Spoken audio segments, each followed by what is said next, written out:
Hi friend, ব্লগটা আমি শুরু করলাম। আশা করব আপনারা সকলে ভালো আছেন। বড়োদেরকে প্রণাম জানালাম, ছোটোদেরকে অনেক অনেক ভালোবাসা।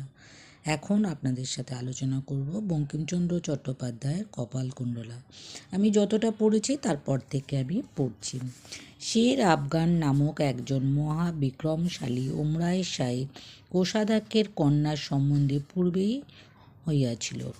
সেলিম অনুরাগান্ধ হইয়া সে সম্বন্ধ রহিত করিবার জন্য পিতার নিকট যাজমান হইলেন, কিন্তু নিরপেক্ষ পিতার নিকট কেবল তিরস্কৃত হইলেন মাত্র। সুতরাং সেলিমকে আপাতত নিরস্ত হইতে হইল। আপাতত নিরস্ত হইলেন বটে, কিন্তু আশা ছাড়িলেন না। শের আফগানের সহিত মেহেরুন্নিসার বিবাহ হইল, কিন্তু সেলিমের চিত্তবৃত্তি সকল নখদর্পণে ছিল। তিনি নিশ্চিত বুঝিয়াছিলেন যে শের আফগানের সহস্র প্রাণ থাকিলেও তার নিস্তার নাই। আকবর শাহের মৃত্যু হইলে তাহারও প্রাণান্তর হইবে। মেহেরুন্নিসা সেলিমের মহিষী হইবেন। লুৎফুন্নিসা সিংহাসনের আশা ত্যাগ করিলেন। মোহাম্মদীয় সম্রাট কুল গৌরব আকবরের পরমায়ু শেষ হইয়া আসিল।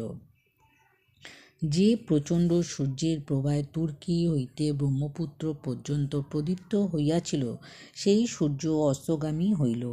এই সময় লুৎফুন্নিসার আত্মপ্রাধান্য রক্ষার জন্য এক দুঃসাহসিক সংকল্প করিলেন। রাজপুতপতি রাজা মানসিংহের ভগিনী সেলিমের প্রধানা মহিষী খসরু তাহার পুত্র। একদিন তাহার সহিত আকবর শাহের পীড়িত শরীর সম্বন্ধে লুৎফুন্নিসার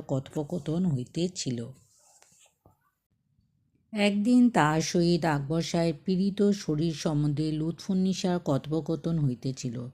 রাজপুত কন্যা এক্ষণে বাদশাহ পত্নী হইবেন, এই কথায় প্রসঙ্গ করিয়া লুৎফুন্নিসা তার অভিনন্দন করিতেছিলেন।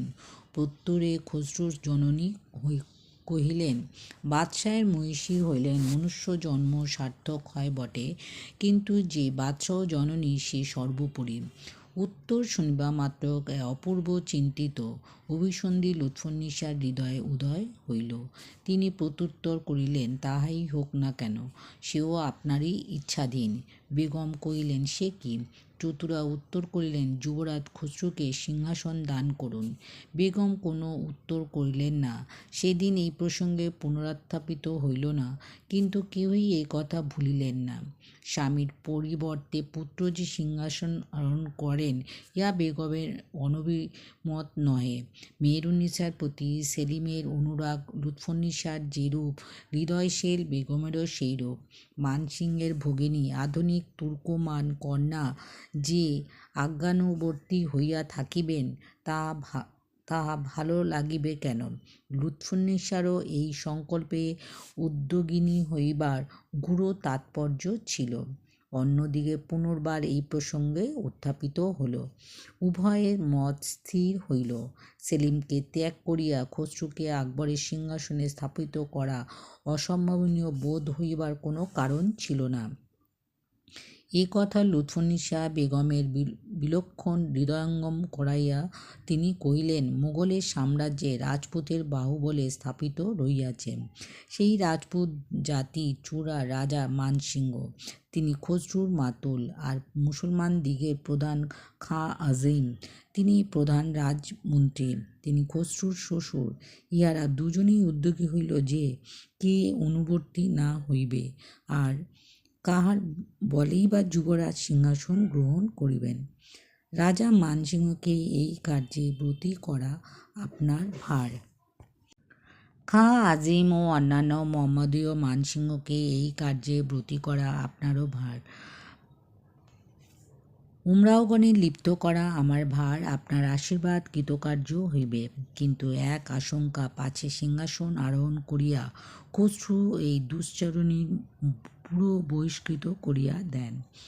বেগম সহচরীর অভিপ্রায় বুঝিলেন, হাসিয়া কহিলেন, তুমি আগ্রার যে উমরাহের গৃহিণী হইতে চাও, সেই তোমার পানি গ্রহণ করিবে। তোমার স্বামী পঞ্চ হাজারি মসবদার হইবে। লুৎফুন্নিসা সন্তুষ্ট হইলেন। ইহা তাহার উদ্দেশ্য ছিল।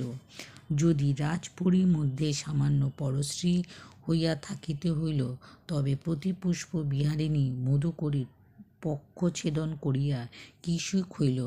যদি স্বাধীনতা ত্যাগ করিতে হইল, তবে বাল্যসখী মেরুনিশার দাসত্বে কি সুখ? তাহার অপেক্ষা কোনো রাজপুরুষের সর্বময়ী ঘরণী হইয়া গর্বের বিষয়। শুধু এই লোভে লুৎফুন্নিসা এই কর্মে প্রবৃত্ত হইলেন না। সেলিম যে তাহাকে উপেক্ষা করিয়া মেরুনিশার জন্য এত ব্যস্ত, ইহার প্রতিশোধও তাহার উদ্দেশ্য। খাঁ আজিম প্রভৃতি আগ্রা দিল্লির উমরাহেরা লুৎফুন্নিসার বিলক্ষণ বাধ্য ছিলেন। খাঁ আজিম যে জামাতার ইষ্ট সাধনে উদ্যত হইবেন, ইহা বিচিত্র নয়। তিনি এবং আর উমরাওগণ সম্মত হইলেন। খাঁ আজিম লুৎফুন্নিসাকে কহিলেন, মনে করো যদি কোনো অনুযোগে আমরা কৃতকার্য না হই, তবে তোমার আমার রক্ষা নাই। অতএব প্রাণ বাঁচাইবার একটা পথ রাখা ভালো। লুৎফুন্নিসা কহিলেন, আপনার কি পরামর্শ?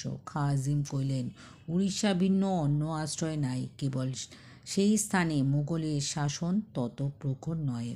উড়িষ্যার সৈন্য আমাদিগর হস্তগত থাকা আবশ্যক। তোমার ভ্রাতা উড়িষ্যার মসনবাদ আছেন, আমি কল্য প্রচারে করিব তিনি যুদ্ধে আহত হইয়াছেন। তুমি তা দেখিবার ছলে কল্য করিয়া উড়িষ্যায় যাত্রা করো। তথায় যৎকর্তব্য তা সাধন করিয়া শীঘ্রই প্রত্যাগমন করো। লুৎফুন্নিসা এই পরামর্শে সম্মত হইলেন। তিনি উড়িষ্যা আসিয়া যখন প্রত্যাগমন করিতেছিলেন, তখন তার পাঠক মহাশয়ের সাক্ষাৎ হইয়াছেন। যেদিন নবকর্মকে বিদায় করিয়া মতিবিবি বা লুৎফুন্নিসার বর্ধমানাভিমুখে যাত্রা করিলেন, সেদিন তিনি বর্ধমান পর্যন্ত যাইতে পারিলেন না, অন্য চটিতে রহিলেন। সন্ধ্যার সময় পেশমনের সহিত একত্র বসিয়া কথোপকথন হইছিল। এমৎকালে মতি সহসা পেশমনকে জিজ্ঞাসা করিলেন, পেশমন, আমার স্বামীকে কেমন দেখিলে? পেশমন বিস্মিত হইয়া কহিলেন, কেমন আর দেখিব? মতি কহিলেন, সুন্দর সুন্দর বটে কি না? নবকুমারের প্রতি পেশমনের বিশেষ বিরাগ জন্মিয়াছিল। সে অলঙ্কারগুলি মতি কপাল কুণ্ডলাকে দিয়েছিল, তৎপ্রতি পেশমনের বিশেষ লোভ ছিল। মনে মনে ভরসা ছিল একদিন চাইয়া লইবেন, সেই আশা নির্মূল হইয়াছিল। সুতরাং কপালকুণ্ডলাকে এবং তার স্বামী উভয়ের প্রতি তার দারুণ বিরক্তি। অতএব স্বামিনী প্রশ্নের উত্তর করিল। দরিদ্র ব্রাহ্মণ আবার সুন্দর কুৎসিত কি? সহচারীর মনের ভাব বুঝিয়া মতি হাস্য করিয়া কহিলেন, দরিদ্র ব্রাহ্মণ যদি উমরাও হয়, তবে সুন্দর পুরুষ কিনা? পেশমান, সে অবাক কি? মতি, কেন, তুমি জানো না যে বেগম স্বামী করিয়াছেন খসরু বাদশাহ হইলে আমার স্বামী উমরাও হইবেন? পেশমান, তা জানি, কিন্তু তোমার পূর্ব স্বামী উমরাও হইবে কেন? মতি, তবে আমার কোন স্বামী আছে পেশমান, যিনি নতুন হইবেন? মতি ঈষৎ হাসিয়া কহিলেন, আমার ন্যায় সতীর দুই স্বামী বড় অন্যায় কথা। ও কে যাইতেছে? যাকে দেখিয়া মতি কহিলেন, ও কে যাইতেছে? পেশমন তাহাকে চিনিল, সে আগ্রা নিবাসী খাঁ আজিমের আশ্রিত ব্যক্তি। উভয় ব্যস্ত হইলেন। পেশমন তাকে ডাকিল। সে ব্যক্তি আসিয়া লুৎফুন্নিসাকে অভিবাদনপূর্বক একখানি পত্র দান করিলেন। কহিল, পত্র লইয়া উড়িষ্যায় যাইতেছিলাম, পত্র জরুরি। পত্র পড়িয়া মতিবিবির আশা ভরসা সকল অন্তর্হিত হইল। পত্রের মর্ম এই, আমাদিগের যত্ন বিফল হইয়াছে। মৃত্যুকালে আকবর শাহ আপন বুদ্ধি বলে আমাদিগকে পরাভূত করিয়াছিলেন, তাহার পরলোক গতি হইয়াছে। তার আজ্ঞা বলে কুমার সেলিম এখন জাহাঙ্গীর শাহ হইয়াছেন। তুমি খসরুর জন্য ব্যস্ত হইবেন না। এই উপলক্ষে কেউ তোমার শত্রুতা সাধিত না পারে, এমত চেষ্টার জন্য তুমি শীঘ্র আগ্রা ফিরিয়া আসিবে। আকবর শাহ যে প্রকারে ষড়যন্ত্র নিষ্ফল করেন, তা ইতিহাসে বর্ণিত আছে। এ স্থলে বিবরণের আবশ্যকতা নেই। পুরস্কারপূর্বক দূতকে বিদায় করিয়া মতি পেশমন পুত্র শুনাইলেন। পেশমন কহিল, এখনই উপায়? মতি, এখন আর উপায় নেই। পেশমন ক্ষণেকের চিন্তা করিয়া, ভালো, ক্ষতি কি? যেমন ছিলে তেমনি থাকিবে। মুঘল বাদশাহের পরশ্রী মাত্রই অন্য রাজ্যের পাটরানী অপেক্ষায় বড়। মতি ঈষৎ হাসিয়া, তাহার আর হয় না, আজ সে পুরে থাকিতে পারিব না। শীঘ্রই মেহেরুন্নিসার সহিত জাহাঙ্গীরের বিবাহ হইবে। মেহেরুন্নিসাকে আমি কিশোর অবধি ভালো জানি। একবার যে পুরবাসিনী হইয়াছে সে বাদশাহ হইবে। জাহাঙ্গীর বাদশাহ নামে মাত্র থাকিবে। আমি যে তাহার সিংহাসন আরোহণের পথরোধের চেষ্টা পাইয়াছিলাম, ইহা তার অববিধ থাকিবে না। তখন আমার দশা কি হইবে? পেশমন প্রায় রোদনমুখী হইয়া কহিলেন, তবে কি হইবে? মতি কহিলেন, একবার ভরসা আছে মেহেরুন্নিসার চিত্ত জাহাঙ্গীরের প্রতি কিরূপ। তাহার যেরূপ ধার্য, তাহাতে যদি জাহাঙ্গীরের প্রতি অনুরাগিণী না হইয়া স্বামীর প্রতি যথার্থ স্নেহশালিনী হইয়া থাকে, তবে জাহাঙ্গীরের শত সের আফগান বোধ করিলেও মেহেরুন্নিসাকে পাইবেন না। আর যদি মেহেরুন্নিসা জাহাঙ্গীরের যথার্থ অভিলাষিনী হয়, তবে আর কোনো ভরসা নেই। পেশমান মেহেরুন্নিসার মন কি প্রকারে জানিবে? মতি হাসিয়া কহিলেন, লুৎফুন্নিসার অসাধ্য কি? মেহেরুন্নিসা আমার বাল্যসখী, কালী বর্ধমানে গিয়া তাহার নিকট 2 দিন অবস্থিত করিব। পেশমান যদি মেহেরুন্নিসা বাদশাহের অনুরাগিণী হন, তাহলে কি করিবে? মতি পিতা কহিয়া থাকেন, ক্ষেত্রে কর্ম বিধিয়তে। উভয়ে ক্ষণেক নীরবে হইয়া রহিলেন। ঈষৎ হাসিতে মতির ওষ্ঠাধর কুঞ্চিত হইয়া লাগিলেন। পেশমন জিজ্ঞাসা করিল, হাসিতেছ কেন?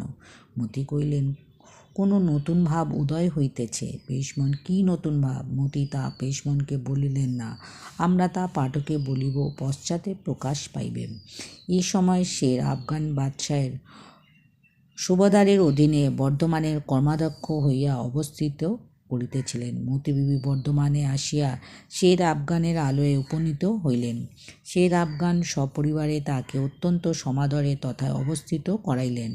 যখন শের আফগান এবং তার স্ত্রী মেহেরুন্নিসা আগ্রায় অবস্থিত করিলেন, তখন মতি তাহাদিগর নিকট বিষয় পরিচিত হলে। মেহেরুন্নিসার সহিত তার বিশেষ প্রণয় ছিল। পরে উভয়ে দিল্লির সাম্রাজ্য লাভের জন্য প্রতিযোগিনী হইয়াছিলেন। এক্ষণে একপত্র হওয়ার মেহেরুন্নিসার মনে ভাবিতেছেন। ভারতবর্ষের কর্তৃত্ব তাহার অদৃষ্টে বিধাতা লিখিয়াছেন। বিধাতাই জানেন, আর সেলিম জানেন, আর কেহ যদি জানত, সে হল লুৎফুন্নিসা। দেখি লুৎফুন্নিসা কিছু প্রকাশ করিবে না। মতিবিবিরও মেহেরুন্নিসার মন জানিবার চেষ্টা। মেহেরুন্নিসা তৎকালে ভারতবর্ষের প্রধানা রূপবতী ও গুণবতী বলিয়া খ্যাতিলাভ করিয়াছিলেন। বস্তুত তাদৃশ রমণী ভূমণ্ডলে অতি অল্পই জন্মগ্রহণ করিয়াছিলেন। সৌন্দর্যে ইতিহাসকৃতিকা স্ত্রীলোকদিগের মধ্যে তাহার প্রাধান্য ঐতিহাসিক স্বীকার করিয়া থাকেন। কোনো প্রকার বিদ্যায় তৎকালিক পুরুষদিগের মধ্যে বড় অনেক তাহার অপেক্ষা শ্রেষ্ঠ ছিলেন না। নৃত্যগীতে মেহেরুন্নিসা অদ্বিতীয়া। কবিতা রচনা বা চিত্রলেখনে তিনি সকলের মনোমুগ্ধ করিতেছিলেন। তাহার সরস কথায় তার সৌন্দর্য অপেক্ষা মোহময়ী ছিল। মতিও এ সকল গুণে হীনা ছিলেন না। ভিডিওটা ভালো লাগলে লাইক করবেন, শেয়ার করবেন, সাবস্ক্রাইব করবেন, সাথে থাকবেন, পাশে থাকবেন। এতক্ষণ আমার সাথে থাকবার জন্য অনেক অনেক ধন্যবাদ। সবাইকে অনেক অনেক ভালোবাসা।